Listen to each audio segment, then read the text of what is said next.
tem dois a gente pode configurar assim, né, duas formações da Mata Atlântica no sentido ecossistêmico, né, e uma é stricto sensu, que é a Mata Atlântica propriamente dita, que está situada na zona costeira do Brasil, e a outra é o sentido lato sensu, que é mais uma Mata Atlântica do ponto de vista legal, não do ponto de vista evolutivo, nem ecológico, nem fitogeográfico, que é a Mata Atlântica lato sensu, que ela tem efeitos mais políticos para delimitar o bioma e para delimitar a lei da Mata Atlântica. Então, tanto que quando a gente vai lá para Foz do Iguaçu, ou aqui no Planalto das Araucárias, a gente vai estar dentro do bioma Mata Atlântica. Mas do ponto de vista ecológico evolutivo, não, né? A floresta ombrófila mista, a Mata das Araucárias, ela é uma fitoecologia à parte. Mas isso, para a gente conseguir angariar mais força da proteção e da conservação da Mata Atlântica, houve a necessidade de expandir o bioma para limites políticos, né? Então tem a sua crítica ecológica, mas para efeitos políticos tem funcionado relativamente, né? Porque nesse sentido a gente consegue ter mais força de proteção para a Mata Atlântica. Enfim, então, para a nossa ISHE, nós temos chamado nossos convidados que têm desenvolvido estudos nesse sentido mais stricto sensu, ou seja, na região costeira, litorânea, Serra do Mar. E aí, a nossa ideia principal também, gente, é trazer um pouco de informação qualificada para que vocês, nessa ISHE, tenham dimensão da riqueza de estudos sendo realizados e principalmente por pessoas da nossa comunidade, por pessoas da Universidade Federal do Paraná, por pessoas que ingressaram na UFPR, que são jovens pesquisadores, que a ideia também, gente, é dar uma quebrada nesse desânimo generalizado que rola nesse Brasil, né, deste período, né, esse Brasil do pessimismo, né, e dar lugar, então, para aquela coisa, né, do Edgar Morin, né, tem o pessimismo da razão e o otimismo da ação, né, então, quando a gente começa a pensar no que está acontecendo, a gente fica todo mundo pessimista, mas daí quando a gente escuta as ações que as pessoas estão fazendo, dá uma alegria, assim, né, igual foi a primeira apresentação da professora Juliana Quadros, né, que trouxe o projeto das lontras, daí depois a construção de todo o pensamento de pesquisa da Fernanda Cesarino, na semana passada, que dá um super gás na gente, e a mesma ideia foi trazer o Bruno, né, um jovem cientista aí, formado também aqui na nossa região litorânea, e que tem uma trajetória super legal desde que entrou nessa universidade, como o Paulinho disse, como um pequenininho, um piá, né? Um piazinho. E aí tá aí o Bruno hoje fazendo doutorado. Então, o Bruno é cria da casa, ao contrário da maioria de vocês, o Bruno fez o ensino médio na UFPR, na época que tinha ensino médio no setor litoral, e o Bruno é dessa época, e um dos pioneiros da UFPR Litoral, fez a trajetória dele no ensino médio, depois foi para o curso de gestão ambiental, depois ele fez o mestrado dele no programa de pós-graduação em desenvolvimento territorial sustentável, integrou o laboratório móvel de pesquisa e extensão, né, e divulgação e popularização da ciência, foi aluno do professor Rodrigo Reis, que hoje é nosso pró-reitor de extensão, e terminando o seu mestrado, ingressou no Centro de Estudos do Mar, no programa de pós-graduação, no PPG-Cisco, que é o programa de pós-graduação em sistemas costeiros, o primeiro programa de pós-graduação do litoral do Paraná, vinculado muito fortemente à equipe do curso de oceanografia.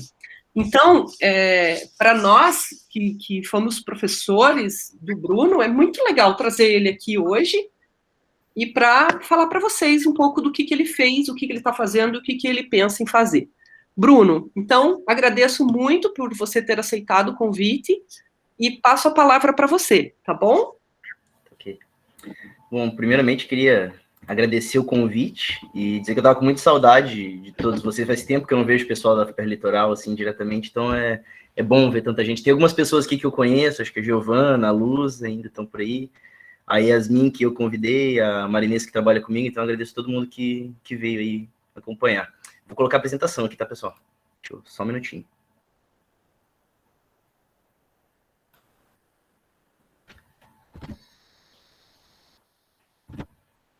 Pode me dizer se está aparecendo certinho para vocês? Oi? Tá ótimo, Bruno. Beleza. Bom, pessoal, então, como a Lili disse, a ideia aqui hoje, que ela me passou, pelo menos, né, seria apresentar para vocês um pouco do que eu produzi nesse período que eu pesquisei, não exatamente, como disse, a Mata Atlântica em si, né, eu trabalhei um pouco com química ambiental, mas foi tudo nessa região, foi tudo muito integrado com a questão da Mata Atlântica, com o bioma, então acho que vai ter alguma coisinha para mostrar para vocês. Bem, como a Lili falou, apresentar um pouquinho minha formação aqui, né, para vocês saberem mais ou menos como eu organizei. Então, eu fiz técnico em orientação comunitária em 2008, ali aqui na UFPR Litoral, né, me formei em 2011. Nessa época, eu ainda não trabalhava com questões ambientais. Meu projeto de aprendizagem era trabalhar no site da UFPR Litoral, que na época era muito ruim. E daí, eu junto com o professor Emerson, a gente pegou essa missão, conseguimos dar uma melhorada. E daí, já na gestão ambiental, eu comecei a trabalhar com outras coisas, né? Eu trabalhei primeiramente com a questão da contaminação por agrotóxicos. A gente queria investigar a contaminação por agrotóxicos na bananicultura ali de Guaratuba, principalmente, né? Mas aí a coisa foi andando um pouco para frente, foi se modificando. Eu comecei a trabalhar no projeto de poluição atmosférica junto com o professor Rodrigo Reis, que ali ele falou. E daí eu comecei a trabalhar com poluição atmosférica em Paranaguá. Fiz o mestrado em desenvolvimento territorial sustentável em 2016 e em 2019 eu ingressei nos sistemas costeiros e oceânicos aqui em Pontal do Sul. Então, eu organizei minha fala no sentido de apresentar para vocês um pouco do que eu produzi em cada uma dessas trajetórias, né? Pessoal, vai dividir em mais ou menos 3 partes, vou fazer uma pausa para se quiserem tomar uma água, falar alguma coisa, tá? E tem muitos slides, mas eu geralmente sou mais sucinto, então acho que não vai muito longe, tá? O que eu vou apresentar agora para vocês foi o resultado do meu TCC, que na gestão ambiental, que eu chamei de Poluição Atmosférica e Justiça Ambiental, uma proposta de análise de risco ambiental utilizando lógica fuzzy, e eu acho muito legal que a Lili foi minha banca e esse trabalho é o meu orgulho até hoje, não consegui publicar nada melhor, mas é a vida, né? E basicamente, então, vou fazer uma introduçãozinha para vocês, né? Poluição atmosférica, ela é responsável por 7 milhões de óbitos, segundo o último levantamento 7 milhões de óbitos somente em 2012, segundo o levantamento do OMS. Então, é reconhecido como uma das maiores causas de risco ambiental na atualidade, e principalmente pelo fato de ser uma poluição, digamos, invisível. A gente está respirando, a gente não sabe o que, em geral, a gente está imerso num grande, como é que pode dizer, num grande fluido que a gente, numa grande mistura e que a gente está aí respirando sem saber muito o que a gente está tendo contato, né? Justamente por isso e por todo mundo respirar, digamos assim, todo mundo está exposto a esse risco, os danos na saúde que isso pode levar são muitos, né? E são reconhecidos como, por exemplo, são reconhecidos efeitos de doenças cardiorrespiratórias, interferências neurológicas, coisas que muitas vezes a gente nem pensa, né? A gente sempre associa aquele negócio da poluição atmosférica com câncer de pulmão, coisa assim, mas na verdade esse é um dos menores riscos relacionados à poluição atmosférica. A principal coisa é o cardiorrespiratório, que depois eu vou falar um pouquinho para vocês. Além do risco pela poluição atmosférica, além do risco para a saúde causado pela poluição atmosférica, a poluição atmosférica também está relacionada muito à injustiça ambiental. Então, em vários lugares já se encontrou uma relação entre a renda da população, ou entre, por exemplo, minorias raciais ou étnicas, coisas assim, com políticas no meio ambiente. Essa área de estudos, ela surgiu com digamos assim, um insight inicial, que um pesquisador viu que as populações negras dos Estados Unidos, elas estavam sempre mais próximas a regiões de lixão. E aí ele começou a investigar e ele conseguiu, através do mapeamento de todos os lixões e das comunidades negras de determinada região lá dos Estados Unidos, que eu não vou lembrar agora, faz muito tempo que eu vi isso, mas conseguiu se determinar que existia essa relação e que as pessoas negras estavam mais expostas a condições precárias ambientalmente, justamente por causa das suas condições socioeconômicas. Então, nesse sentido, se começou a discussão sobre injustiça ambiental nos Estados Unidos, né, e que basicamente é definida como uma relação entre desigualdades econômicas, raciais ou étnicas, quanto à exposição a riscos ambientais, assim como a exclusão das minorias quanto às políticas do meio ambiente. Nessa imagem que vocês estão vendo aí, foi um estudo que determinou, se eu não me engano, tá meio pequenininho aqui, eles criaram categorias de deprivação econômica, né, que vocês podem ver no mapinha esquerdo ali, quanto mais, digamos assim, escurinho, você tem ali uma maior deprivação econômica, e no mapa da direita você tem os níveis de dióxido de nitrogênio, que é um poluente muito emitido por tráfego. Então, e essa aí é uma cidade chamada...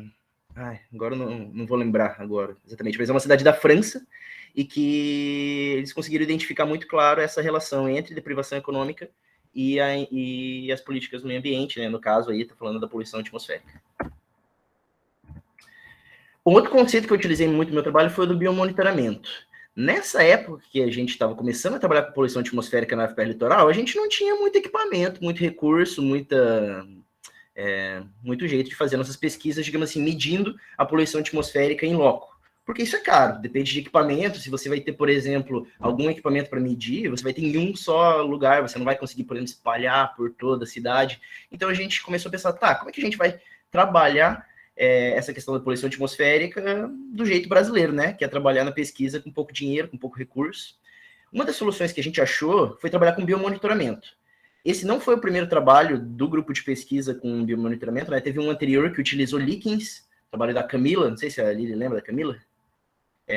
Então, e ela começou a trabalhar com biomonitoramento, tinha uma estudante que trabalhava com ela, a Gisele, e quando teve a banca da Gisele, se eu não me engano, veio um professor muito importante no Brasil chamado Paulo Saldiva, para ser banca dela, né? Ele é especialista, acho que o maior especialista do Brasil em poluição atmosférica, ele deu a ideia para a gente da gente analisar cascas de árvore. Ele deu a oportunidade da gente coletar essas cascas de árvore, enviar para ele, e lá na USP ele analisou por um método chamado FRX. Depois eu vou falar um pouquinho mais dele. Então, basicamente, o que a gente buscou foi meio de trabalhar dessa maneira alternativa, no caso, biomonitoramento. Aqui eu coloquei uma tabela para vocês verem como que funciona mais ou menos essa ideia do biomonitoramento por cascas de árvore. Então, a casca de árvore, ela serviria como, digamos, uma cortiça, ela iria, conforme crescendo, ela iria fixando a poluição atmosférica que está ao redor dela, e aí, analisando a composição dessa casca de árvore, lógico, com muitos detalhezinhos por trás, né, a gente consegue ver, por exemplo, que tipo de metal, que tipo de elemento que está mais abundante na atmosfera. Aqui, por exemplo, tem uma tabelinha que eu peguei de um trabalho, que eles analisaram as cascas, e daí você tem ali os valores de alumínio, fósforo, enxofre, cloro, potássio, etc., né? E basicamente, o pessoal que não sabe... Está começando a trabalhar na química ambiental, se trabalha muito dessa maneira, pegando os níveis dos elementos, analisando eles em relação aos que seriam os valores naturais encontrados na natureza, para você saber se está tendo uma poluição ou não, né? Se aquele ambiente está tendo uma carga maior de determinado composto ou não, determinado elemento, no caso. Então, como eu disse para vocês, esse professor foi banca da nossa amiga lá, e daí ele propôs a gente fazer essa pesquisa. No caso, seria o professor Paulo Saldiva, que aparece primeiro na foto ali, a Regiane, que acompanhou ele nesse trabalho também, o professor Daniel Canavese, que trabalhava com a gente no setor, o professor ali ele conheceu bem e era um amigão nosso, da área da saúde coletiva, o professor Rodrigo Reis, que era meu orientador, e o professor Hermes, que ajudou muito na parte matemática da coisa, porque tem muita matemática envolvida e, logicamente, a gente não trabalha sozinho, né? Aí tá um pouquinho da área de estudo. Então, Paranaguá, né, no caso, a gente estabeleceu alguns pontos de análise baseado na distribuição dos colégios de Paranaguá. Por que a gente fez baseado nos colégios? Porque os colégios eles têm uma distribuição razoavelmente bem distribuída pela cidade toda, nas áreas urbanas, né, principalmente nas áreas urbanas. Não são todos os colégios também, a gente fez uma seleção, né, pegamos esses que vocês estão vendo aí no mapa, e eles estão sempre meio que atrelados a grupos populacionais, né? Então, se tem uma escola, quer dizer que tem gente por perto, em geral. Então, tem uma distribuição legal pelas cidades. A gente escolheu algumas escolas, que vocês estão vendo aí essas letrinhas no mapa, né? E foi aí onde a gente procurou árvores de uma espécie específica no entorno para coletar um pedacinho da casca e fazer essa análise química. Uma das coisas que a gente teve que fazer são os cuidados metodológicos, né? Na química ambiental, a gente tem muito cuidado de você não contaminar a amostra, né? Então, vocês podem ver que ali na direita tem uma faquinha muito feia, estão vendo? Essa faquinha, apesar de ser muito feia, ela é super específica, assim, ela é uma faca de titânio puro, e a gente tinha que usar ela para retirar todas essas cascas e acondicionar em saquinhos previamente condicionados, né? Justamente para que você não tenha uma contaminação. Então, por exemplo, titânio é uma coisa que a gente não analisou na nossa amostra, porque estaria contaminando com o uso da faca, né? Basicamente, a química ambiental tem vários desses cuidados para você não contaminar as amostras. A gente escolheu uma árvore chamada Terminalia catapa, conhecido mais popularmente como sombreiro, né? Porque ela tem basicamente distribuição por toda a cidade, e é uma árvore utilizada muito para ornamentação urbana, né? Então, foi uma coisa que foi fácil da gente achar, não teve grandes problemas. Precisa ser uma espécie específica, né? Porque cada espécie vai crescer de uma maneira diferente, vai absorver os nutrientes de uma maneira diferente, então é por isso que a gente selecionou essa espécie e foi para frente com ela, né? Então, a gente coletou as casquinhas, só que a gente, como eu disse para vocês, a gente não tinha os equipamentos para analisar metais na época no setor. Eu acho que atualmente, no setor litoral, a gente tem um equipamento de absorção atômica que poderia fazer esse trabalho, mas na época ele não estava funcionando, né? Então a gente pegou essas amostras, mandou para a USP, lá do professor Saldiva, e ele fez uma análise que a gente chama de espectrometria de raio-x, onde você tem a incidência de um raio-x sobre a amostra, né, sobre a casca, que previamente virou um pozinho, e daí eles fazem como se fossem uns comprimidos com esse pozinho. Esse raio vai incidir sobre a amostra, vai ter um detector que vai pegar o quanto que digamos, aquela radiação dispersou, e isso vai gerar um padrão que daí, através de algumas técnicas analíticas, a gente consegue quantificar o que tem ali naquela amostra, né? Então, ali embaixo estão todos os elementos que a gente analisou em todas aquelas casquinhas de árvore. Aí a gente começou a ver que também não adiantava você ter simplesmente aquele valor solto sei lá, tem tanto de alumínio nessa casca de árvore, se a gente não sabe o que é um valor alto de alumínio, o que é um valor baixo de alumínio, porque para muitos dos compostos que a gente estuda, não tem, digamos assim, uma legislação específica, não tem um limite que já foi quantificado, então eu posso pegar aquele número qualquer e eu não vou saber se é algo alto, se é baixo, se faz bem, se faz mal, né? Como que a gente resolveu lidar com isso? Primeiramente, a gente fez uma revisão bibliográfica, então não era o primeiro trabalho com cascas de árvore, né? Esse método já está bem desenvolvido no mundo todo, e a gente foi pesquisar, o que eles têm encontrado como alto, o que eles têm encontrado como baixo. Fizemos uma revisão bibliográfica baseada nisso e utilizamos um processo matemático chamado fuzzy. Eu não vou entrar muito nos detalhes aqui, mas basicamente ele é um processo matemático que ele não é determinístico, ou seja, não é aquela coisa do tá poluído, não tá poluído. Ele tem processos onde a gente consegue fazer, por exemplo, a partir de regras de se ou então, a gente consegue estabelecer níveis de se está muito ou se está pouco, utilizando lá aqueles valores que eu peguei da bibliografia antes. Então, comparando com outros trabalhos e usando essas regras matemáticas, a gente criou a nossa própria escala. E que foi o nosso principal, digamos assim, resultado para Paranaguá?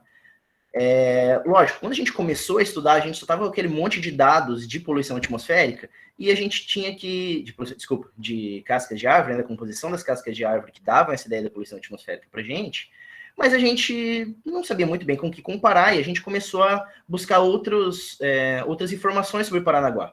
Então, a gente criou primeiro aquele mapa que vocês veem do lado direito aí, que ele mostra o nível de renda da população por setor censitário. Então, a gente pegou esses nossos dados de poluição e começou a ver, o que a gente encontra relacionado com as variáveis que o IBGE, por exemplo, tem para a cidade. E a gente foi investigando, até que a gente achou um fator muito interessante, que é o fator que, não sei se no mapa dá para enxergar muito bem, mas estatisticamente bateu muito bonitinho a questão dos lugares onde as pessoas têm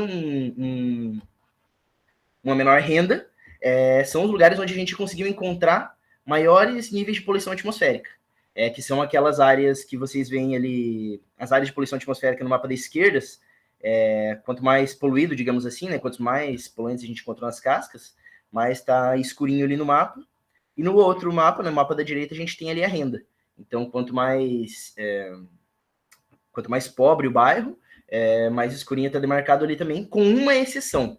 E aí eu queria saber se vocês conseguem entender ou pensar o que poderia ser isso. Então, em geral, os lugares que tem mais poluição atmosférica são lugares que estavam mais poluídos, com exceção da Ilha de Valadares. Alguém sabe me dizer o porquê, ou tem alguma sugestão do porquê que isso não aconteceu na ilha, sendo que a ilha é um lugar que está nos mais baixos níveis de renda ali do mapa? Tem uma hipótese, doutor Bruno. Você não vale. Minha hipótese é que na época que vocês fizeram o estudo, a Ilha de Valadares não entrava automóveis. Hoje já é meio bagunçado, mas naquela época era proibido entrar automóveis, só entrava moto. E mesmo assim as pessoas tinham que desligar a moto para atravessar. Enfim, essa é a minha hipótese. Uhum. Eu fui tua banca, mas eu não lembro mais, viu? Faz tempo, né? Foi 2016, né, eu acho. 2016, eu acho. Então, foi exatamente isso que a Lili falou, né? Então, aqui a gente tem, fora do mapinha, né, já colocando num gráfico para a gente conseguir ver um pouco melhor, né, a relação entre o risco e a renda, vendo ali que o risco baixo está relacionado a uma maior renda, né, como vocês podem ver.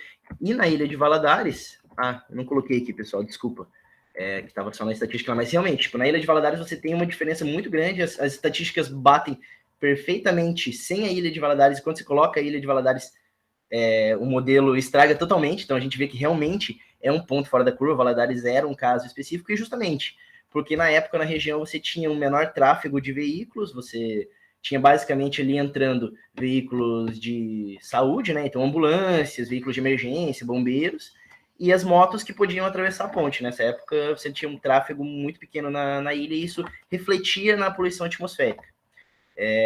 Como eu disse para vocês, esse trabalho foi meu orgulhinho, né? Ele foi publicado na Ecological Indicators, vem me ajudando na carreira até hoje, né? Para seleções e tudo mais. Eu estou precisando dar uma avançada nisso aí, mas foi um trabalho que eu mais me orgulho, que foi o mais legal que eu fiz até hoje.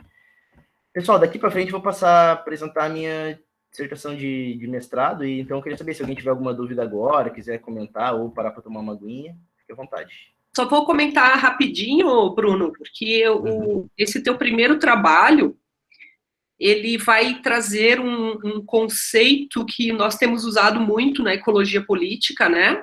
Uhum. É o conceito de racismo ambiental. E muitos estudantes até têm interesse em investigar isso, né? Uhum. E justamente foi esse movimento que começou lá nos Estados Unidos, que você falou, né? De locais que sofriam com maior vulnerabilidade, né, como a própria Fernanda Cesarino também falou semana passada, tem um link forte entre vocês dois, entre os dois trabalhos, uhum.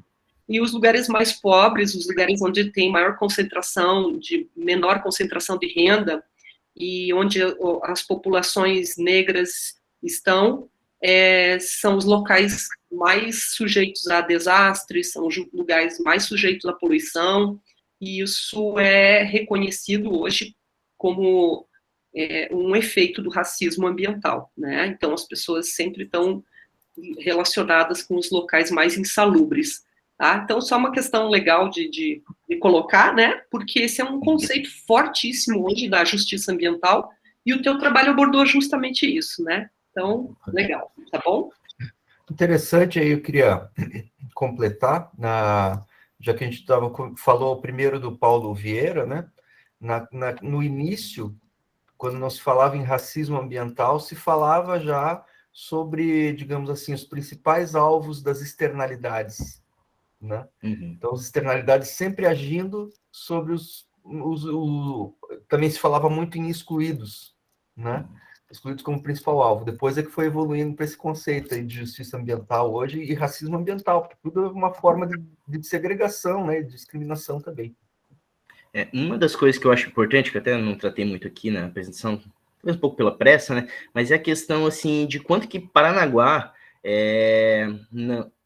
esse trabalho mostra já no âmbito da coisa pequena, né, de bairro e tudo, mas Paranaguá é um exemplo muito claro dessa apropriação que você tem dos espaços naturais e como é que eu posso dizer assim, da população que aqui vive também, pelo comércio internacional, por toda essa exploração, né? Então, Paranaguá basicamente presta um serviço enorme para o Brasil, abrigando todo esse impacto que o porto e o como é que eu posso dizer, e o comércio internacional causa, né? Só que com muito pouco, digamos assim, recolhendo muito pouco para a população que ele vive, né? Então, a população ali está vulnerabilizada, está exposta à poluição atmosférica, não só as pessoas mais pobres, né? Eu vou mostrar um pouco depois para vocês, quando a gente fez uma outra análise, mas a questão é isso, né? Paranaguá e a Mata Atlântica aqui é um marco dessa questão da justiça ambiental. Por isso, a gente está aqui transportando boa parte do PIB brasileiro, né? Mandando soja para alimentar os porcos chineses. E enquanto isso, a população aqui está vulnerabilizada, está respirando poluição atmosférica, está sofrendo com todo esse impacto, e a gente... isso aí, né? E aí, só um último aspecto, antes de você passar para o outro estudo, Bruno, tem duas questões que são importantes. Uma é fazer essa relação do PIB, Produto Interno Bruto, de Paranaguá, um dos maiores do estado do Paraná, seguramente está entre os 5 maiores do estado do Paraná. E, por exemplo, ele é tão alto quanto o PIB de Curitiba, e tão alto quanto o PIB da cidade da região de Araucária, e tão alto quanto a região lá de Medianeira, onde tem Itaipu. E, então, fazer essa relação, né? O que o produto interno bruto representa em níveis de riqueza social, né? Então, a gente sabe que também Paranaguá é uma cidade profundamente desigual, né? Então, aquele produto interno bruto gerado para Paranaguá não está refletindo na qualidade de vida de seus habitantes, não está refletindo na riqueza dos seus habitantes no sentido amplo, né? Sentido amplo no sentido de saúde, da população ter saúde e qualidade de vida. E o segundo aspecto que é importante ressaltar para os nossos estudantes que estão ouvindo é que a gente, antigamente, como o Paulinho falou, né, nós chamávamos de excluídos, né, as pessoas, né, e alguns estudos consideram as pessoas, principalmente representadas pela população negra, indígena, né, como pessoas vulneráveis. E não é correto usar esse termo vulneráveis. O certo, gente, é a gente usar vulnerabilizados. Por quê? Porque eles não são vulneráveis porque eles escolheram ser vulneráveis. Eles são vulnerabilizados por conta de um contexto histórico fortíssimo, jamais compensado, jamais colocado em prática em políticas, não é? Então a gente tem que tomar cuidado com as palavras, porque as palavras contêm significados. Então, são vulnerabilizados, né? A população vulnerabilizada. Lá em Paranaguá é o que sobrou de lugar para essa população morar. Elas não tiveram a escolha da classe alta parnanguara, que é uma elite que remonta aos tempos coloniais, tá? As pessoas que são ricas em Paranaguá são ricas desde o Brasil colônia, né? Então, é só a gente trazendo esses aspectos que eu acho que são bem relevantes para a nossa discussão. Pode seguir aí, Bruno. Só continuar comentando uma coisa, eu acho que esse trabalho é importante também. Ali ele pediu para eu falar um pouco para vocês da minha trajetória, também para animar um pouco o pessoal por causa da pandemia e todo mundo que está aí com meio brocochô, né? Eu, inclusive. Mas daí, então, uma parte inspiradora, nesse trabalho aí, que foi o primeiro que eu publiquei na área de poluição atmosférica mesmo, basicamente era eu e o Reis aprendendo essa área. Então, nem eu, nem meu orientador, a gente entendia nada de poluição atmosférica, a gente foi meter a cara, fomos atrás dos pesquisadores que a gente via que eram gente boa, né? Lá em Curitiba, um professor ajudou muita gente, o Ricardo Godoy, o professor da USP mesmo. Então, assim, a ideia do trabalho, de trabalhar com poluição atmosférica, surgiu muito por aquela coisa, pô, a gente vai para Paranaguá, a gente conhece Paranaguá, a gente sabe que aqui é foda, todo mundo sabe, quando vai para Paranaguá, aquela sensação, aquele cheiro ruim, aquela coisa de você chegar em casa e já ter que tomar um banho, porque tem alguma coisa lá. Só que ninguém tinha pesquisado, e a gente falou, não, vamos ver o que está acontecendo, e aí que a gente começou a trabalhar com poluição atmosférica. Então, O que eu quero dizer para vocês é assim, tem uma ideia legal, tem alguma coisa que incomoda, usa isso, vai investigar isso, que eu acho que é um caminho legal. Só precisamos de uns professores aí que aceitem a bronca, né? No caso, o Rei sempre aceitou e sempre ajudou muito no desenvolvimento das pesquisas aí. Posso dar uma continuidade, pessoal? Não, alguma pergunta do pessoal aí? Tranquilo? Eu também queria pedir desculpa, tô um pouco nervoso, tá? Então, se eu estiver falando meio enrolado, meio pulando as coisas, vocês me perdoem, faz tempo que eu não faço brincadeira dessa. Bem, agora eu vou apresentar então um pouquinho do que eu fiz no mestrado aí no desenvolvimento territorial sustentável. Meu orientador continuava sendo o professor Rodrigo Reis, a gente tinha agora a assessoria, a ajuda do professor Ricardo Godoy, lá de Curitiba, da Engenharia Ambiental, e que ele ajudou muito no processo da gente qualificar a nossa pesquisa. Então, a gente passou de trabalhar com biomonitoramento para trabalhar com análises diretas e dos poluentes atmosféricos que existiam em Paranaguá, né? Então, o nome do trabalho foi Avaliação de Material Particulado Fino, Fuligem e Poluentes Gasosos na região portuária de Paranaguá. Então, só para vocês entenderem um pouco do que a gente estuda, né? Então, na poluição atmosférica, o principal poluente que a gente estuda é o material particulado. Então, o que tem, digamos assim, nessa poeira que a gente vê? Material particulado é tudo aquilo que tem a possibilidade, que tem um tamanho pequeno suficiente para ficar na atmosfera durante certo tempo. Quanto menor a partícula, maior tempo ela vai poder ficar e ser transportada na atmosfera. E quanto menor também, ela vai ter maior possibilidade de penetrar no nosso sistema respiratório. Então, quanto menor a partícula, mais ela vai poder entrar e maior vai ser a possibilidade dela atrapalhar na troca de gases que a gente tem entre o sangue e o pulmão, né? O pulmão fazendo essa troca de gases, jogando oxigênio para o sangue. Então, quando você respira muito poluição atmosférica, quando você está exposto à poluição atmosférica, principalmente esse material particulado fino aqui, PM2,5, aumenta muito a chance da gente ter paradas respiratórias, problemas cardiorrespiratórios. Então, esse é o principal problema que a poluição atmosférica causa. Problemas cardiorrespiratórios por dificultar a troca de oxigênio, né? Então, acho que esse que é a principal característica que a gente tem. Mas, além dos materiais particulados, né, a gente tem também os poluentes gasosos. Cada um dos poluentes gasosos, eles vão ter algum tipo de maior interação com a questão da saúde, né? Por exemplo, o dióxido de nitrogênio, ele está muito relacionado a asma e bronquite, e o dióxido de enxofre, ele também está relacionado principalmente a, digamos assim, eventos de ataques, então ataques respiratórios. Então, se você tem altos níveis de dióxido de enxofre, muitas vezes ele vai digamos assim, vai ter uma reação com a água, pode gerar um meio mais ácido, e daí você tem o desencadeamento de problemas respiratórios. Então, quando você tem aquele ataque, pode ser muitas vezes que está exposto ao dióxido de enxofre. Mas eles são muito mais legais, assim, na hora de estudar, porque eles estão relacionados, por exemplo, o dióxido de nitrogênio com a queima de óleos brutos. Então, se você tem lá os caminhões...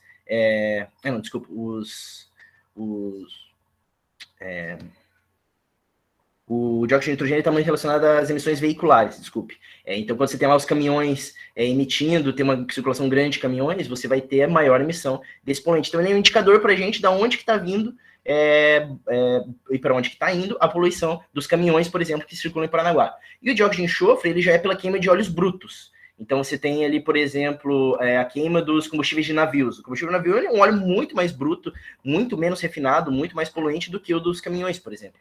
Então, quando você tem ali a queima do combustível dos navios, você tem, por exemplo, compostos como dióxido de enxofre sendo emitido. Então, basicamente, na poluição atmosférica, nós estudamos esses dois tipos de poluentes, né? Os materiais particulados, que são sólidos, e os poluentes gasosos. O que a gente fez? Então, no caso do material... Lembra que eu falei para vocês que no outro estudo a gente foi por bioindicadores porque era mais barato, era mais tranquilo, a gente conseguia fazer um estudo distribuído pela cidade, né? Aqui já não. Aqui a gente estava com a ajuda do professor Ricardo Godoy, que ele tinha os equipamentos lá para analisar a poluição atmosférica direta, então a gente conseguiu pegar um equipamento emprestado com ele e analisou a poluição atmosférica, no caso, o material particulado fino, nessa região aí que é pertíssimo do porto, não sei quem é de Paranaguá e conhece a sede da Receita Federal, que é um prédio histórico que fica do ladinho do porto, né? A gente entrou em contato com eles deixaram a gente analisar lá, a gente instalou o amostrador e a gente analisava todo dia durante o ano de 2017, se não me engano, acho que é 2017. A gente analisou todos os dias Lógico, teve aqueles dias onde teve um problema na análise, alguma coisa assim, mas a gente, o planejamento foi de fazer o ano todo, né? O que a gente tinha lá basicamente era esse amostrador que vocês estão vendo aí. Então, nessa foto 1 ali, é ele montadinho, só que aí ele tá no chão, né? No caso, na foto 2 é ele montado lá no telhado da Receita Federal. Na foto 3, vocês estão vendo ali, é o disquinho que separa as partículas. Não vou dar para explicar muito bem ali, mas basicamente eles são separados devido à velocidade do ar. Então você tem ali dentro daquele cabeçote ali, esse disquinho, o ar desce ele é puxado por uma bomba, bate nesse disquinho. As partículas grandes vão ficar presas nesse disquinho, e as partículas finas, elas, justamente por causa do fluxo de ar, vão desviar do disquinho e ficar presas naquele filtro que vocês estão vendo na última fotinha ali. Vocês estão vendo que ele tem uma bordinha branca e o centro mais escurinho? Aquele escurinho é as partículas finas coletadas em um dia. Num dia normal, pelo que eu tô vendo aqui da cor mais ou menos assim. Tem dias que isso aí ficava, gente, carregadíssimo, vocês não tem noção. Era feio mesmo. E daí o que a gente faz? Só para vocês entenderem, a gente pesa esse filtro antes, numa balança ultra precisa, lá em Curitiba, a gente tinha que fazer tudo, trazer para cá, era bem complicado. E tinha uma equipe de estagiários que me ajudava nisso, então, tipo, a gente tinha uma galera lá pesava esses filtros durante uns dias, trazia para cá, a gente fazia amostragem, né, não era só eu nesse processo. Se não me engano, a Giovana, que está aqui na aula também, trabalhou um pouquinho nisso, né? E beleza, e daí a gente pesava esse filtro antes, depois, e essa diferença de peso era basicamente o que a gente tinha da poluição atmosférica no ar naquele dia. Lógico, tem uns cálculos por trás, porque tem todo um cálculo de vazão e tal, mas basicamente a ideia é essa, pesar o filtro antes e depois, deixando amostrado 24 horas. Além desse, eu já volto nos materiais particulados, tá? A gente, além desses materiais particulados, a gente analisou também os poluentes gasosos através de amostradores passivos. Eram uns tubinhos que a gente deixava exposto em vários pontos, né? Vocês estão vendo ali, acho que eram 7, 8 pontos, se eu não me engano. 8 pontos. E a gente deixou espalhado em colégios e em unidades de saúde também, e uma na Receita Federal, para a gente analisar dióxido de enxofre e dióxido de nitrogênio durante uma semana. Ele fazia uma média do quanto que tinha ali durante a semana. Ele era um amostrador passivo, não é que nem o outro lá que tinha o ar sendo puxado. Ele só ficava exposto, e daí os químicos que tinham nesse tubinho iam reagindo com o ar ao longo da semana, levávamos isso para o laboratório, e lá a gente conseguia chegar numa média de quanto que tinha de dióxido de enxofre e dióxido de nitrogênio. Todo esse trabalho, todos esses dados, a gente, como é que pode dizer, não servem de nada se a gente não tiver outras variáveis para compreender de onde que está vindo, para onde que está indo. Então, a gente conseguiu dados do CIMEPAR, que Sistema Meteorológico do Paraná, né, como direção do vento, velocidade, precipitação, temperatura, umidade. A gente conseguiu também dados do Porto de Paranaguá sobre movimentação de carga por mês, isso tem no site. A gente tem também os dados, por exemplo, de navios circulando por dia e coisas assim, só que a gente não usou nesse trabalho. E o slide não ficou certinho, ele deu algum... apareceu. A gente tinha também dados de trajetória reversa dos ventos. Isso aqui é um negócio muito legal, pessoal. Que, assim, tem um site do Sistema Meteorológico Americano que você consegue fazer da onde que o ar está vindo e para onde estava indo através de simulações, entendeu? Então eu coloco assim, eu fiz uma fogueira aqui em casa no dia tal, na hora tal. Você consegue ir lá no site ver para onde que a fumaça da fogueira que você fez vai ir, entendeu? Ou foi, entendeu? Justamente por causa das simulações que eles têm do modelo global de trajetória. Então, o que a gente fez? A gente botou lá, nossa partícula está sendo coletada aqui. Da onde que está vindo o vento que trouxe essa partícula? Porque isso é importante também. O vento está vindo do porto, que está trazendo essa poluição, o vento está trazendo poluição, essa partícula foi trazida da cidade, foi trazida da floresta. Então, isso que a gente conseguiu analisar através desse sistema. E o legal é que é tudo gratuito. Se vocês entrarem no site da NOAA, né, tá lá para vocês poderem fazer essas simulações. É um pouquinho trabalhoso, mas dá para fazer. Bem legal. Outra coisa que foi legal também é que a gente encontrou um pacote estatístico do R, chamado OpenAir, que foi criado por um grupo lá da Inglaterra, que dá várias ferramentas para a gente trabalhar a poluição atmosférica a partir de dados simples, entendeu? Então, a gente jogava lá quanto que a gente tinha, por exemplo, de poluente no dia, jogava as variáveis climáticas, né, temperatura, umidade, velocidade, direção do vento, e ele conseguia fazer várias dessas interpretações para a gente, que eu vou mostrar para vocês daqui a pouquinho. Vamos ver. Primeiro resultado que a gente teve, então, material particulado fino. A gente já mostrou do final de 2016 até o final de 2017, né? Deu cerca de 326 amostras válidas, né? Tirando aquelas de um dia que deu problema, aqueles de um dia que alguém faltou, dias que realmente teve alguma outra coisa que a gente não conseguiu mostrar. No final, deu 323 amostras válidas. Isso é uma coisa bem importante, pessoal, porque assim, o principal problema que a gente teve quando estava começando a analisar a poluição atmosférica no setor litoral era assim, a gente está em Matinhos. Daí a gente tem que amostrar em Paranaguá, a gente tem que ir todo dia para lá. Então a gente não conseguia ter um número de amostras válidas suficientes para fazer trabalhos grandes. Daí nesse trabalho que a gente falou assim, não, vamos fazer um negócio mais bem feito. Fizemos então, porque para pesquisa científica é muito importante você ter um número grande de amostras, né, para o seu resultado ser válido, para a gente conseguir fazer estatísticas da maneira correta. E nesse trabalho a gente conseguiu, 326 amostras válidas é um número bem bom. Os resultados, então, a gente chegou que a média do material particulado fino em Paranaguá é 15 microgramas por metro cúbico, e dessas 15 microgramas, 2,3% é de black carbon, ou seja, é proveniente de queimada de fuligem ou de... basicamente queima de matéria orgânica, né? Então, quando você tem lá a queima do petróleo ou de mata, por exemplo, você está tendo emissão desse black carbon, né? O valor desse black carbon, interessante que ele foi o valor inferior encontrado, por exemplo, Rio de Janeiro, para Manaus, para Recife, Curitiba e São Paulo, que você pode ver ali que são valores muito altos. Então, o black carbon em si a gente tem pouco em Paranaguá. Mas a questão do material particulado mesmo, a gente encontrou valores um pouco assustadores, digamos assim. Uma média de 15, ela vocês podem ver ali, a média anual que o OMS recomenda. Vocês estão vendo ali no gráfico para um risquinho preto na parte de baixo, é de 10 microgramas por metro cúbico. A gente estava com 15. Então, 5 microgramas por metro cúbico já tinham sido ultrapassado pelo que a OMS recomenda. Por que eu coloquei ali OMS e não coloquei, por exemplo, legislação brasileira? Porque nessa época, esse poluente não era nem legislado, era o poluente que todo mundo no planeta monitora, extremamente relacionado a problemas de saúde e tudo mais, mas no Brasil nessa época nem era monitorado, ainda não estava nem na legislação. Hoje em dia já está. Hoje em dia já está dentro da legislação brasileira, apesar de que, assim, a gente tem muito pouco estudo, a gente tem muito pouca estação de monitoramento no Brasil, então, por mais que esteja lá na legislação, a gente ainda está longe ainda de conseguir que essa legislação seja bem, digamos assim, aplicada no Brasil, que a gente consiga fiscalizar a poluição atmosférica. Então, para a exposição crônica, o que a gente chegou é que ali, anualmente, então, você já está tendo esse valor ultrapassado, né, na média anual.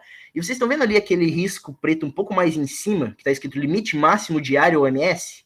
Aquele ali é o limite que, tecnicamente, não dá para passar mais de 2 vezes no ano. E a gente passou, se eu não me engano, 40 vezes em Paranaguá.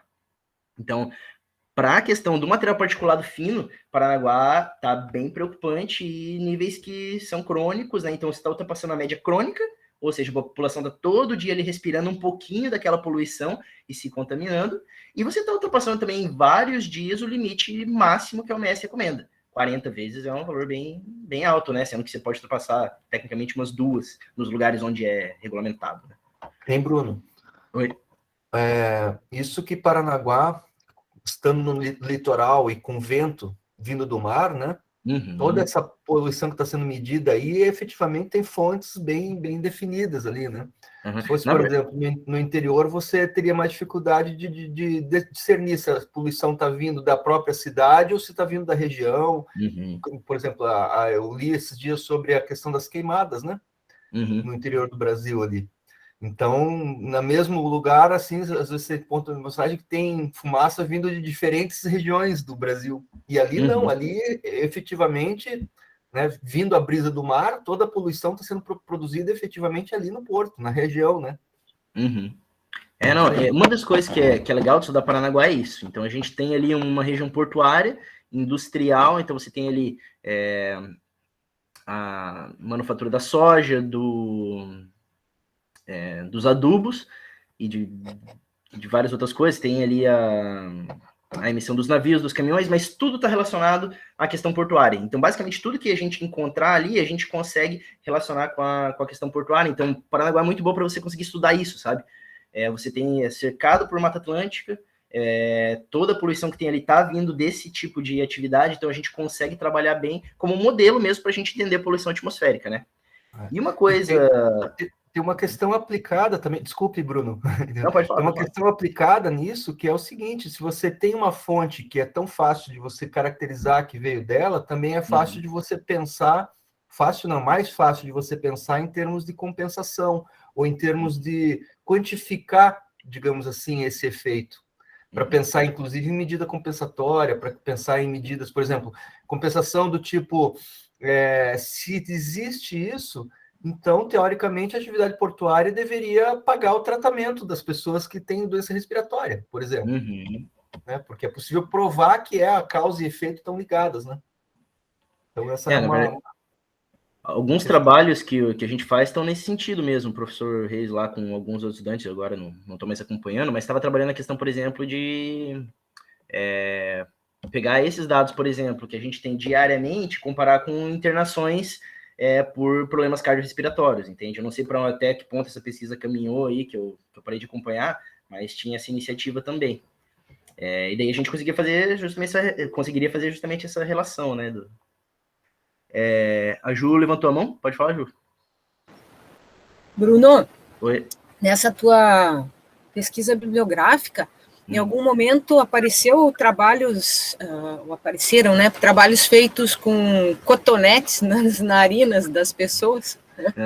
Eu nunca vi, mas com certeza tem isso aí. Porque, basicamente, a primeira parte da filtragem, né? Uhum.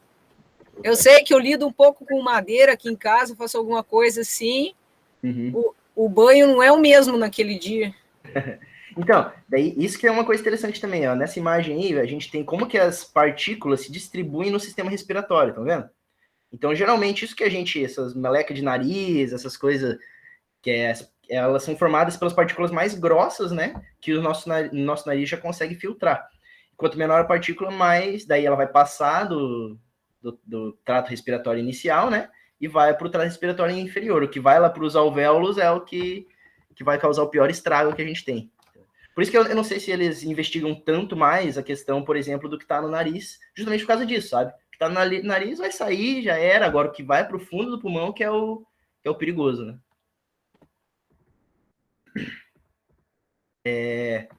Vou pular aqui, só porque eu queria já aproveitar que está falando da questão dos ventos, lá que o Paulinho falou. Paranaguá, a gente lá costuma brincar no grupo de pesquisa lá que Paranaguá é privilegiado, na verdade.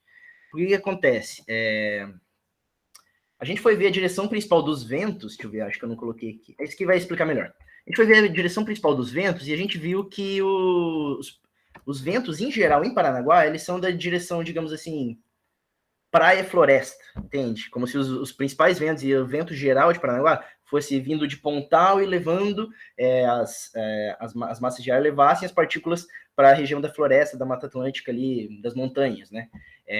Então, por isso que Paranaguá seria privilegiado. Se a gente tivesse ventos que viessem, sei lá, tipo, direção Porto-Cidade, a gente ia estar carregando muito mais poluição para a população. Lembra que eu falei para vocês daquele sisteminha que a gente consegue ver de onde a partícula veio, de acordo com os ventos e tal? Essa aqui são alguns exemplos. Eu fiz essa simulação para todos os dias que a gente fez o monitoramento. E a gente percebeu que nos dias onde o vento era norte, nordeste, mais ou menos, digamos assim, à direita do ponto de... Olhando aqui no mapa, à direita do nosso ponto de coleta, né? Quando o vento vinha dessa região, foram os dias que a gente teve maior poluição atmosférica. Porque eram os dias que o vento estava vindo em direção porto, ponto de amostragem, cidade. Então, vocês podem ver, por exemplo, ali, ó, do lado esquerdo, são os dias que mais tiveram os níveis mais altos de poluição. Você pode ver que sempre tende um pouco para a região, para a direita ali, digamos, como é que pode dizer? Da região onde vinha do porto para o ponto de amostragem. E do outro lado, o lado direito ali, são os dias que a gente teve os menores níveis. Você pode ver ali, ó, 0,7, 2,7, 4,2. Nesses dias o vento já era variado. E geralmente um vento mais, como é que pode dizer assim?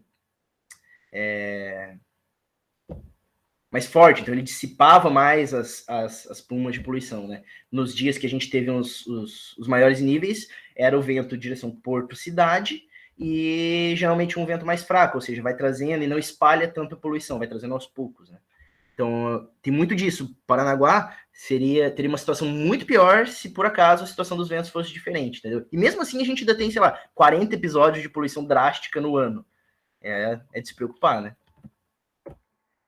Esse gráfico aqui, por exemplo, ele mostra já da onde estava vindo as principais fontes, no caso. E a gente consegue ver muita influência do corredor de exportação, lá onde você tem a principal... Não sei se o pessoal conhece bem Paranaguá, então você tem ali, tipo, vários terminais, mas nessa linha do mapa aqui, que vocês estão vendo que está chamado corredor de exportação, é onde você tem os terminais que são considerados meio públicos, ou seja, tem sempre alguém utilizando e não exatamente a mesma empresa, e está sempre bombando de tráfego de soja, né? Então, essa é a região onde mais você tinha emissão de material particulado, e que a gente conseguiu ver que os níveis maiores vinham dessa região. Então, muito provavelmente ali, por causa dos caminhões chegando para fazer essa troca, e por causa dessa manufatura da soja, que ressuspende uma grande poeira, você tem ali os maiores níveis de poluição atmosférica. Esse mapinha, por exemplo, esse gráfico foi feito utilizando aquele pacote que eu falei que achei para vocês lá, que é muito legal, que ajudou muito no meu trabalho. Bom, então, assim, principal coisa aqui do material particulado... isso aqui também, pessoal, a gente conseguiu... Os níveis que a gente encontrou de material particulado para Paranaguá são comparáveis aos de cidades grandes. Então, a média, por exemplo, que a CETESB achou para o ano 2016, um ano antes, né? Para Santos, é a mesma que a gente encontrou para Paranaguá. E a máxima também, 15 de média, 41 de máxima. Para Curitiba também, 16, Belo Horizonte, 17, Barcelona, 18, a gente estava em 15, então valores próximos. Rotterdam e Copenhague, que tem portos enormes, massivos. Copenhague teve até valores inferiores ao nosso, então Paranaguá tem essa questão de ter um porte pequeno, mas poluição de cidade grande, entende? Justamente por causa de todo esse complexo portuário que, digamos assim, age ali de uma maneira exploratória. Você tem poucas regulações ambientais ali agindo de uma maneira firme, principalmente na área de poluição atmosférica. Bem, depois disso, né, teve a análise do NO2 e do SO2. Essa não tivemos grandes resultados, né, mas o NO2, dióxido de nitrogênio, que eu tinha falado para vocês lá, que é um indicador bastante do tráfego, né? Então, a gente encontrou valores maiores ali na região do ponto 4, no meio ali, que tem encontro de rotatórios, e no ponto 2, que era lá mais próximo ao porto. Então, as regiões mais próximas ao porto realmente são os lugares onde você tem uma maior emissão de dióxido de nitrogênio. No caso de dióxido de enxofre, que é aquele relacionado aos navios, foi basicamente só na região portuária que a gente encontrou um pouco, e um pouco ali no centrinho também, muito provavelmente por causa do tráfego. Mas, dióxido de enxofre, na região portuária, foi o que a gente encontrou os maiores valores. Os gases, a gente não encontrou valores tão altos, tá, pessoal? Nenhum valor, assim, digamos, comparável à legislação, nada, que infringe a legislação e tudo assim. Foram valores mais, como é que pode dizer, mais aceitáveis, e muito provavelmente, por causa que os gases também eles são mais dispersáveis, digamos assim. Então, você tem ali os ventos chegando, levando para a floresta, então você tem uma dispersão melhor dos poluentes gasosos, né? Bem, as conclusões, então, que a gente chegou foi que os níveis de material particulado fino estão muito altos nas cidades e podem estar relacionados à mortalidade em Paranaguá. No meu trabalho, a gente tinha lá um certo cálculo de mortalidade também que foi feito, mas eu preferi não colocar aqui porque ele... como que pode dizer assim, é um cálculo mais prévio, mais para a gente supor um pouco do quanto que tinha de mortalidade, mas prefiro não apresentar aqui. E as fontes principais para esses poluentes são o dióxido de nitrogênio com caminhões e a navegação, o dióxido de enxofre, mais especificamente para a navegação, e o PM2,5 com a atividade dos terminais, que eu falei para vocês, que é aquela ressuspensão da soja, muito provavelmente seja o que causa boa parte desse material particulado alto na região do porto. Bom, pessoal, basicamente foi isso que eu fiz no mestrado. Esse trabalho ainda não consegui publicar. A gente começou a dar uma resgatada nos trabalhos que estavam parados no início da pandemia, mas daí todo mundo estava meio parado, tive poucas respostas, tem uns trabalhos na gaveta, mas logo tá para sair isso aí. E também o que acontece foi que esse material particulado fino, a gente, além de tudo isso que eu apresentei para vocês, a gente consegue saber também do que ele é feito, ou seja, mete lá no laboratório, aplicamos várias técnicas de cromatografia, né, não uma só, e a gente consegue saber do que ele é feito. Essa parte do trabalho eu fiz depois do mestrado e ainda está em fase de escritas, então também não consigo apresentar para vocês, mas a gente fez. E é legal que a partir dessa composição, ou seja, saber o que tem nesse material particulado fino, a gente consegue, digamos assim, uma ideia mais fina e mais elaborada sobre o que compõe esse material. Então, tipo, tá vindo mais de soja, tá vindo mais de adubo, então a gente consegue ter essa coisa mais fina que a gente ainda tá fazendo. Espero algum dia conseguir apresentar aqui para vocês. Bom, pessoal, é isso aí. Depois eu vou apresentar a minha proposta de doutorado, que ainda tá sendo feita, né, e é um pouquinho mais rápido. Alguém quer comentar alguma coisa aí? Muito bom, Bruno. Muito legal. A Juliana tá com a mãozinha aberta e o chat rolando solto aqui, né? Pelo menos. Eu não tô conseguindo acompanhar muito o chat, senão eu me distraio aqui, tá? Se tiverem alguma pergunta, não, me fala. Fala, Ju. Bruno, Oi? Conta um pouco para nós, quando você começou a falar ali, eu fiquei me perguntando isso, como que foi o início lá da tua pesquisa com os agrotóxicos, né? Uhum. Assim, eu acho que é importante para os estudantes isso, entender como que foi a tua relação com extensão, né, projeto de extensão, lab móvel, iniciação científica, eu não sei qual deles que você começou, depois como que você migrou, né, para eles entenderem um pouco de como que se dá esse processo também, né, para começar uma pesquisa assim, né. Na verdade, o processo que ocorreu para isso acontecer foi tudo muito, digamos assim, foi indo, né? Vocês lembram que quem lembra, eu trabalhava no laboratório móvel de educação científica desde que eu entrei no ensino médio, praticamente, né? Então, lá a gente fazia atividades de extensão voltadas principalmente para a questão ambiental, mas coisa de divulgação e extensão, não era nada da área da pesquisa, né? E eu gostava muito, a gente fazia exposições, a gente elaborava um jornalzinho que era distribuído para as escolas da região, então era um trabalho muito legal. Eu não sei como é que está isso atualmente, o projeto ainda acontece, mas se eu não me engano eles estão com uma parceria com a Mar Brasil e estão trabalhando mais nessa questão da educação ambiental junto com o pessoal da Mar Brasil, né? Atualmente eu acho que essa que é a pegada que estão levando mais. E daí nessa época que eu conheci o professor Rodrigo Reis, que era o coordenador do projeto desse projeto, né, na área de educação, de extensão e tal, e daí quando eu entrei na gestão ambiental, a gente conversava muito, eu pedi para ele ser meu orientador, e a ideia era trabalhar química ambiental de alguma maneira. Aquela ideia principal que bateu na cabeça, simples, rápido, agrotóxicos em Guaratuba, né? E daí a gente começou a investir nisso, principalmente porque na facul a gente tinha um HPLC, ele é um cromatógrafo, e que é um equipamento super caro e complexo e que estava parado na época e que serviria muito bem para a gente conseguir analisar os agrotóxicos. Então, eu lembro que na época conversou eu, o Reis, o professor Vassoler, que não está mais hoje aí no setor, né? Para a gente botar aquele equipamento para funcionar. E daí eu lembro que foi legal, que, tipo, isso foi uma das coisas que eu achei legal na laboratório, que é uma experiência que provavelmente eu não teria em outro lugar, que seria, por exemplo, assim, tudo bem que o laboratório não estava funcionando, não tinha rotina, foi um desafio, foi. Mas que outra oportunidade a gente teria para, tipo, aprender botando a mão na massa num HPLC parado, entendeu? Isso é uma coisa que é muito legal, porque você vai aprender. Era legal, sentava eu, o Vassolera ali, a gente ficava a tarde inteira debulhando aquele equipamento para tentar fazer ele funcionar. Então essa foi uma parte que eu acho que foi muito rica e que me inspirou a continuar nessa área da química ambiental, assim, sabe? O projeto dos agrotóxicos em si não foi muito para frente. A gente até chegou a comprar os padrões, para quem não sabe, padrão é um negócio que a gente precisa na química ambiental para comparar, ou seja, se eu quero analisar tal composto, eu tenho que ter ele para comparar, sabe? Então a gente tinha comprado tudo, o negócio foi um pouco para frente, mas um outro projeto que estava bombando muito, que o professor estava começando a tocar, era o da poluição atmosférica, né? E daí ele me chamou para contribuir nesse projeto. Quando viu, eu estava só com a poluição atmosférica, também na área da química ambiental, mas foi essa migração, assim, o projeto dos agrotóxicos acabou, mas não acabou, né? Porque a gente não trabalhou mais com os agrotóxicos, mas tudo aquilo que eu fiz no começo lá, a gente fez um levantamento bibliográfico bem grande, a gente teve que fazer o HPLC funcionar um pouco na época, a gente teve que ir atrás de como que funcionava todo o mercado de agrotóxicos e tal, teve um grupinho que debateu bastante isso, e depois a gente foi trabalhar com poluição atmosférica meio que decorrente disso.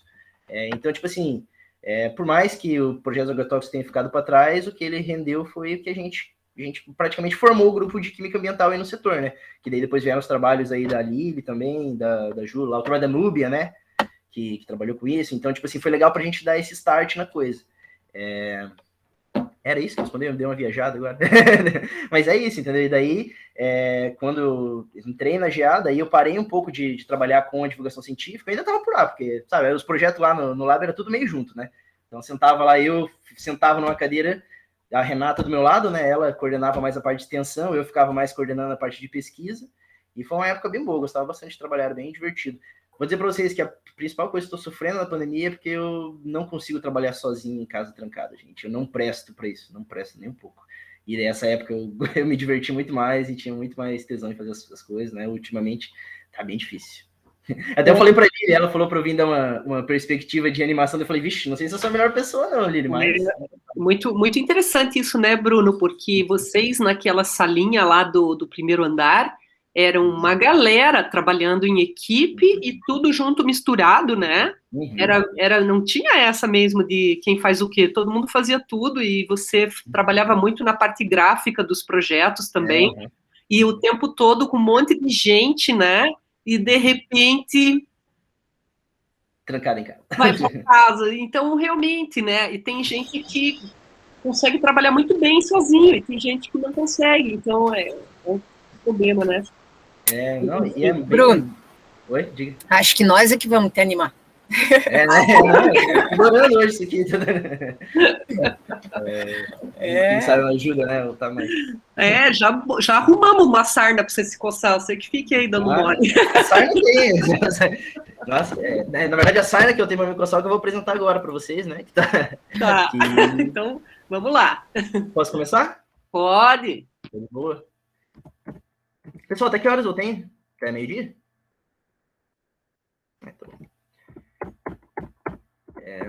Tá. Então daí, né, pessoal, eu vou apresentar agora para vocês o que eu fiz que eu estou fazendo no doutorado, que é o trabalho chamado Distribuição e Fontes de Hidrocarbonetos Policíclicos Aromáticos, HPAs, nos sedimentos do Complexo do Oriente Paranaguá.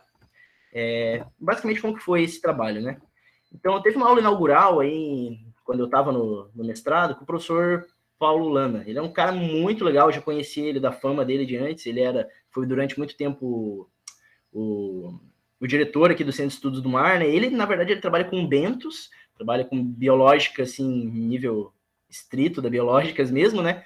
Mas ele era um cara muito legal, e daí eu mandei um e-mail para ele quando eu tinha saído do mestrado, falando, professor, queria trabalhar com você aí, tem alguma coisa que eu posso fazer no SEM, ou se me indicar para alguém, né? Fui perguntar das possibilidades que tinha, e daí ele falou, Bruno, eu tô me aposentando, gostaria muito de trabalhar com você, mas não tô podendo pegar mais ninguém agora, tal, mas eu vou te passar para um cara muito legal, que era o professor César, que é esse professor aí da direita, né? Ele trabalha com química aqui no litoral há muito tempo, né? Já trabalhando com esses mesmos compostos que eu vou apresentar para vocês, e daí eu fui lá, mandei um e-mail para o César, daí, né, indicado já pelo LAN, e o César falou, não, bora, vamos trabalhar.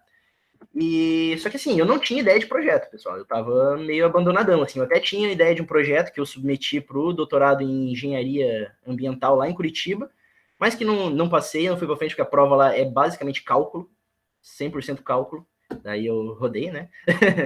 Digo para vocês, pessoal, não tem na gestão ambiental, mas se vocês quiserem entrar numa dessa, peguem um cálculo aí, numa optativa em algum lugar, uma coisa que pode ajudar, tá? Não é obrigatório, mas pode ajudar. Daí eu cheguei para conversar com o professor César, né, e perguntei assim, professor, o que eu posso fazer? Tem algum projeto para eu entrar, para a gente tocar e tal? E daí ele me apresentou o projeto Baías do Brasil, que foi um grande financiamento do CNPq para estudos em regiões de estuarinas, né, no Brasil todo. Paranaguá, que ganhou um recurso grande, que no CEM está distribuído em vários projetos, ou seja, não é só a gente analisando, mas tem parte de humanas, tem parte de biológicas também, né, que compõe todo um grande projetão. A gente trabalha com questão de poluição química orgânica dentro do projeto Baías do Brasil. E basicamente, daí eu vou apresentar para vocês, então, o que são esses poluentes que eu estou trabalhando, né? No ano passado, a gente tinha que fazer ali na PGCIS uma apresentação, assim, mais... Eles queriam que a gente fizesse apresentações criativas para apresentar o nosso projeto, e não essa coisa de ficar apresentando tal, que eu estou fazendo, só normal. E eu tinha feito uma apresentação que eu tirei um pouco dessa parte aqui, sobre, assim, qual que é a relação que a gente tem, por exemplo, entre as queimadas na Amazônia e aquele óleo que está chegando lá nessa época, né, que eu apresentei, que estava chegando lá estava encostando nas praias brasileiras misteriosamente, não sei se vocês lembram que aconteceu isso. No caso ali, então, o óleo na praia chegando na praia em Pernambuco, e a queimada na Amazônia, que estava tendo muito no ano passado, também estava fortíssimo, né? Basicamente, o que essas coisas teriam em comum é o que está sendo emitido a partir delas, né? Então, tanto quando você queima a matéria orgânica, quando você tem uma decomposição em milhões de anos da matéria orgânica, você tem ali compostos que são chamados de hidrocarbonetos, formados basicamente por carbono e hidrogênio. Um exemplo clássico de um hidrocarboneto é o butano, que a gente utiliza, por exemplo, como gás de cozinha. É uma molécula simples, vocês estão vendo ali, né? No caso, são alifáticos. E também tem os que a gente chama de cíclicos. No caso que vocês estão vendo ali, o naftaleno, que basicamente é a naftalina, por exemplo, que a gente usa como antimofo.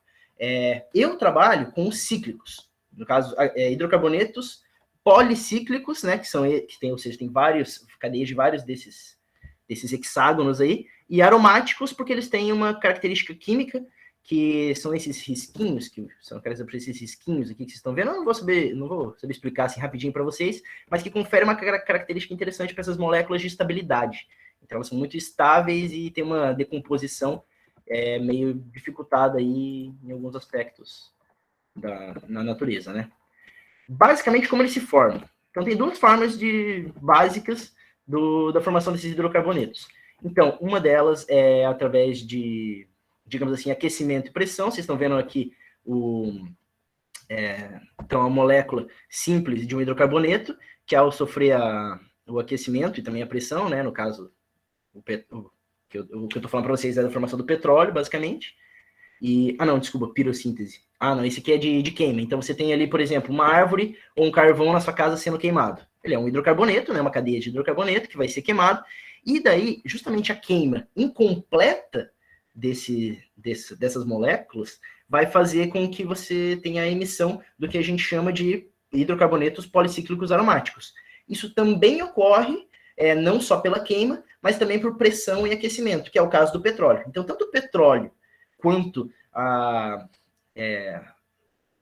fuligem exalada pelas queimadas são ricas em hidrocarbonetos policíclicos aromáticos.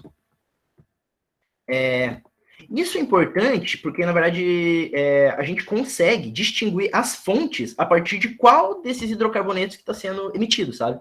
Então, lógico, a gente tem centenas de moléculas, né? Mas existem 16 principais e elas são divididas basicamente entre petrogênicos e pirogênicos. Aí eu coloquei alguns exemplos para vocês, né? Então, naftaleno e antraceno são conhecidos como petrogênicos, ou seja, a gente encontra muito em contaminação por petróleo. E a gente tem ali os pirogênicos, que eles são muito encontrados a partir de emissão por queima. Então, no caso ali, eu coloquei um naviozinho para mostrar para vocês, aquilo ali provavelmente está emitindo uma grande quantidade de hidrocarbonetos pirogênicos. E por que essas moléculas são importantes, né? Elas têm uma relação bem grande com a formação que a gente chama de adutos de DNA. Também não vou saber explicar muito bem exatamente para vocês, mas essas moléculas, elas meio que se encaixam e se ligam a espaços específicos dentro da molécula de DNA, e aí ela pode causar uma série de como é que pode dizer assim, mutações indevidas, talvez se a Lili ou a Ju quiserem explicar melhor, mas basicamente elas podem causar câncer por causa disso, né? Elas vão estar causando alterações Bruno, chama-se mutações deletérias. Deletérias? Isso, deletérias, que provocam danos na estrutura do DNA, principalmente ali nas pontes hidrogenadas que ligam as duas fitas, né? Uhum. Que é o que está sendo mostrado aqui nessa partezinha, né? Uhum. Justamente, ela é ponte hidrogenada, né? Então ela vai lá onde está o hidrogênio, né? Ela liga lá onde está o hidrogênio. Vê que interessante, né? E é por isso, por exemplo, pense, pessoal, se isso aí surge quando a gente está, por exemplo, queimando madeira, também surge quando a gente está queimando, por exemplo, um cigarro. E é bem por isso que o cigarro ele tem muita relação com formação de câncer de pulmão, porque você está queimando algo diretamente sendo inalado, você está expondo toda a sua traqueia e todo o seu pulmão a uma fumaça que provavelmente está cheia de HPAs. Os mamíferos, eles têm sistemas de... Agora vocês também me corrijam se estiver errado, pessoal, mas os mamíferos, pelo que eu sei, eles têm sistemas de detoxificação relativamente bons para a questão dos HPAs.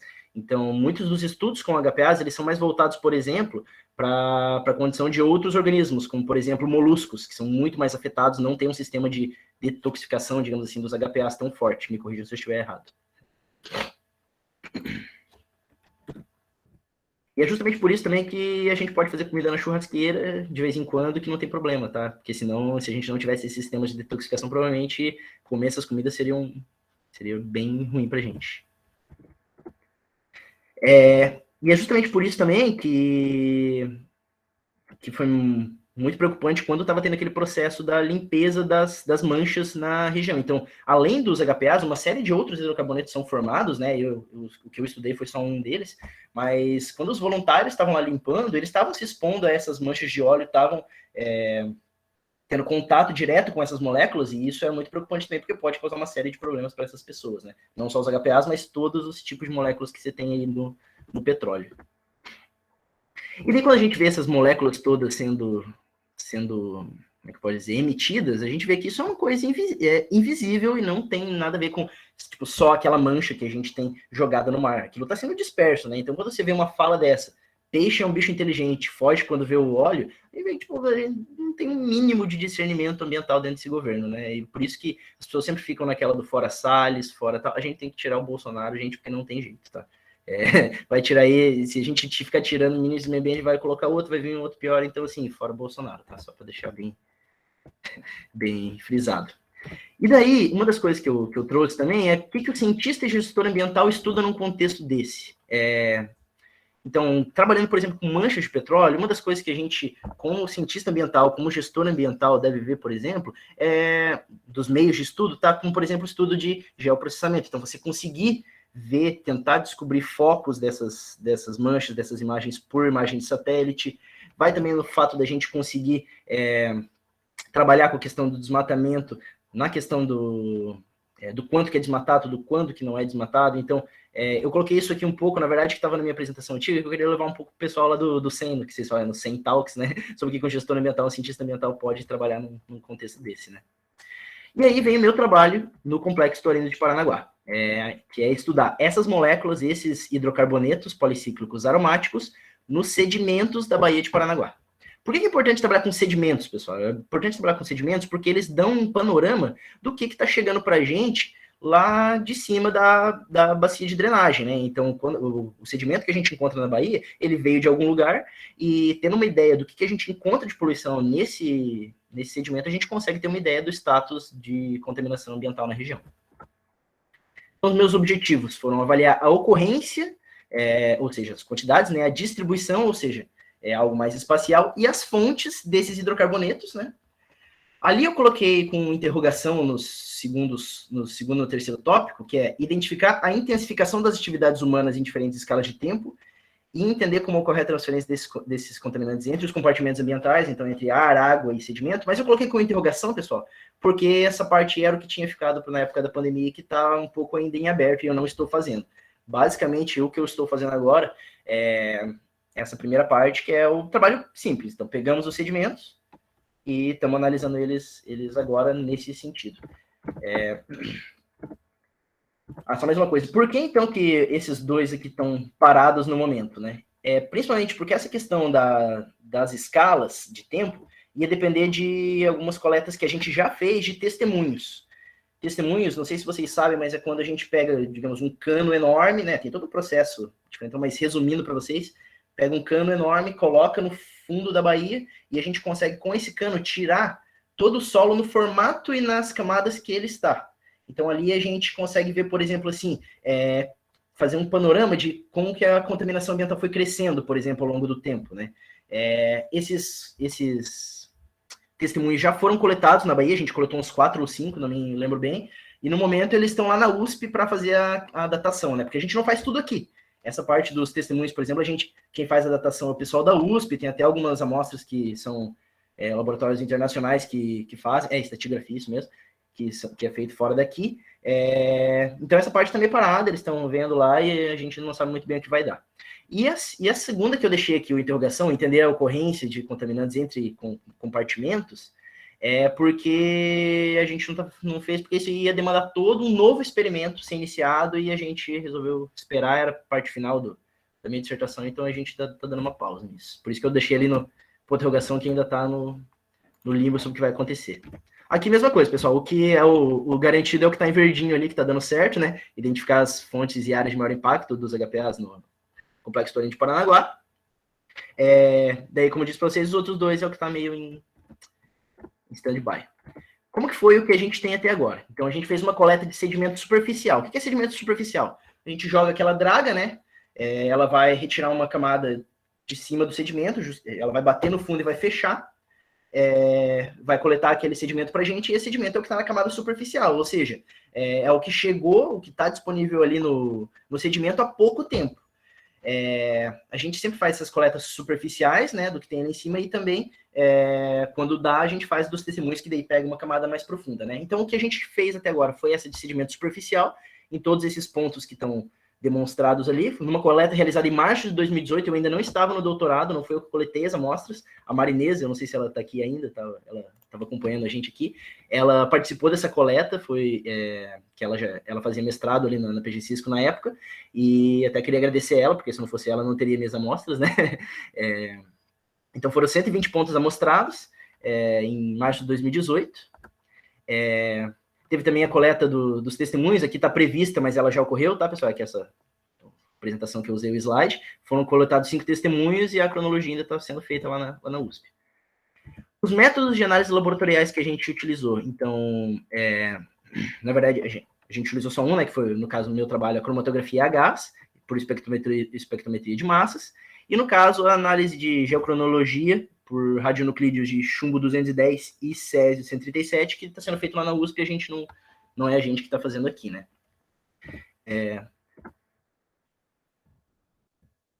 Bem, basicamente, pessoal, então, a partir da cromatografia a gás, a gente vai analisar, então, esses compostos que eu falei para vocês, que são os hidrocarbonetos policíclicos aromáticos. A Marinês, que eu acabei de falar dela aí, ela está trabalhando também com hidrocarbonetos, mas são outros hidrocarbonetos, ela avalia algumas coisas mais da área dos compostos naturais, para ver, por exemplo, evolução da bacia sedimentar, o quanto que chegou ao longo do tempo de matéria orgânica na costa, esse tipo de coisa. Se quiser, ela pode falar um pouquinho para vocês, eu acho que ela falaria.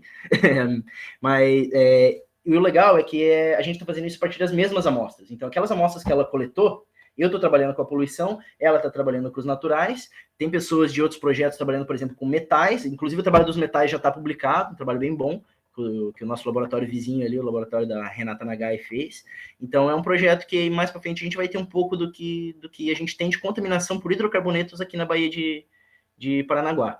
Já adiantando para vocês, pessoal, os resultados que eu tenho aqui até agora, assim, é que a Baía ela não é extremamente poluída, a gente não tem um caso grave de contaminação na Baía, mas a gente tem certos pontos, sim, que você tem alguns valores a mais, e o próximo passo que a gente quer dar é tentar identificar bem as fontes do que a gente encontrar, né? Então, essa contaminação está vindo da queimada de lixo na região, está vindo do derramamento de óleo dos portos, está vindo um grande problema relacionado também à contaminação por hidrocarbonetos das pequenas embarcações do Itiberê, por exemplo. Então, a gente quer chegar nesse nível de detalhe, né, para conseguir ver o fino da coisa. E basicamente isso que eu estou tentando fazer. A gente já está com os dados dessas análises na mão, né, e basicamente estou na fase de sentar a bunda na cadeira, fazer análise estatística e escrever. Basicamente é isso aí. Pessoal, é isso que eu tinha para apresentar para vocês. Obrigado pela oportunidade. Paulinho? Você chegou a ver alguma coisa sobre a questão da liberação de metano? Tem um colega nosso que está trabalhando com isso, do laboratório da Renata, que eu falei. Eles fizeram um levantamento de, como é que é? Sísmica, na Bahia, né? Inclusive, eu e a Marinês, a gente participou não, a gente não participou da sísmica. Eles iam fazer quando a gente estava junto, mas deu um problema no equipamento, alguma coisa assim. Mas depois fizeram esse levantamento de sísmica, e esse colega nosso ali, ele conseguiu identificar algumas marcações que são como se fossem pequenas falhas no levantamento sísmico, e que daí ele conseguiu relacionar isso com a liberação de metano na Bahia. E parece que está tendo... ocorre. Uhum. Tem a questão relacionada ao rebaixamento do lençol freático também, quando fazem as obras dos canais, E também libera o metano daquele, quando rebaixa o lençol, daquela camada de matéria orgânica da laguna holocênica, né? Libera também, né? No doutorado a gente também teve uma disciplina sobre a questão do metano no Ártico e aqueles bolsões que se formam no leito submarino, né, tal. Foi uma disciplina legal, assim. A Marinense fez comigo também, é um tema legal para se investigar. Que é muito perigoso, né, tipo de exploração, porque você tem, digamos, isso daí está relacionado muito à exploração do metano comercialmente, né, esse que eu falei, hidrato de metano, isso aí. E a exploração disso pode fazer, por exemplo, com que o assoalho submarino, não sei o termo técnico, venha colapsar e tal, né, então é um tema bem importante. Ô, Bruno, deixa eu te fazer uma pergunta também. Volta ali no número de amostras que vocês coletaram. Aqui? Não, essa por sedimento superficial. E a outra? Esse aqui? Testemunhos? Isso. Essa vocês têm 5 testemunhos, né? Testemunhos, né? Testemunho é sempre um valor menor, né? Porque ele é muito difícil coletar. Só que daí você multiplica o seu N amostral, porque você vai ter, tipo assim, de cada testemunho, você vai ter várias pequenas amostrinhas de cada um deles, né? Então isso faz a gente ter um N amostral maior daí. Então, o que você mencionou o seguinte, né? Que vocês estão usando as mesmas coletas para diversos outros estudos, né? Aí você disse que a Bahia não está, a priori, pelo teu estudo com hidrocarbonetos cíclicos, né? As naftas aí, né? Vocês não estão encontrando, não está tão poluído, você falou, né? Mas isso em relação aos hidrocarbonetos cíclicos, né? Não são já os resultados consolidados das outras equipes do Projeto Bahia Brasil, né? Por exemplo, esse dos metais, que você falou que já foi publicado, você chegou a dar uma olhada para ver como que tá? Pelo que o trabalho que eles publicaram não foi tanto no sentido da contaminação, foi mais no sentido de geomorfologia, entende? Então, tipo assim, eles deram um panorama de como que é o perfil dos metais na região, mas não, quanto a questão de contaminação, não trabalharam muito. Mais diagnóstico, né? A questão é que, no caso dessa região aqui, não tem tanto na Baía de Paranaguá, porque as bacias do litoral não são industrializadas, né? É bem o caso lá, pelo menos que eu conheço, assim, de contaminação do sedimento, até o pessoal aí da geologia marinha, aí do CEM, sempre falava disso, né? Tá a concentração maior em Itajaí e, no caso do Vale do Itajaí inteiro, que é industrializado. Na Bahia de Babitonga, né? E Cubatão, que é onde são as maiores. E, claro, a Baía do Guanabara também, né? Lógico. Aqui, assim, ainda são níveis pequenos, mas a gente consegue ver onde tem mais e onde tem menos, né? E os lugares onde a gente encontrou alguns níveis maiores são lá na desembocadura dos rios de Antonina, sabe? E na região, mais ou menos ali na frente do porto, porque ali é a região que a gente chama de zona de máxima turbidez. Então ali você tem toda uma questão de fluxo que faz com que os sedimentos se assentem e meio que concentrem ali, entende? Então, por causa dessa questão dos fluxos das águas ali, que você tem uma maior contaminação. Não é exatamente por causa do porto, entende? Nessa região, assim, a gente ainda está investigando isso, mas não é exatamente por causa do porto. Então, e também lá em Antonina pode ter relação pelo fato da Bahia ser bem mais rasa do que a Baía de Paranaguá, ter mais a sedimentação muito mais intensa, daí vai ser muito mais rápido, né? No tempo, né? Creio que a principal coisa seja a sedimentação ali, que é diferenciada mesmo do resto da Bahia. Assim, é uma sedimentação maior, você tem ali uma carga chegando maior, só que os rios em si não tem uma interferência humana tão grande, né? Bem, Bruno... Só um pouquinho, eu queria só agradecer o Bruno aqui, que eu vou interromper a gravação. A gente continua conversando aqui, eu só vou interromper a gravação, porque o arquivo fica muito grande. Então, com vocês aqui, ó, finalizando a gravação da palestra do Bruno Gurgatz. Muito obrigado. Então, Bruno, mais no sentido de curiosidade, assim, né, pro público aí, né, que está assistindo a gente, algum tempo atrás houve uma divulgação, eu acho que já faz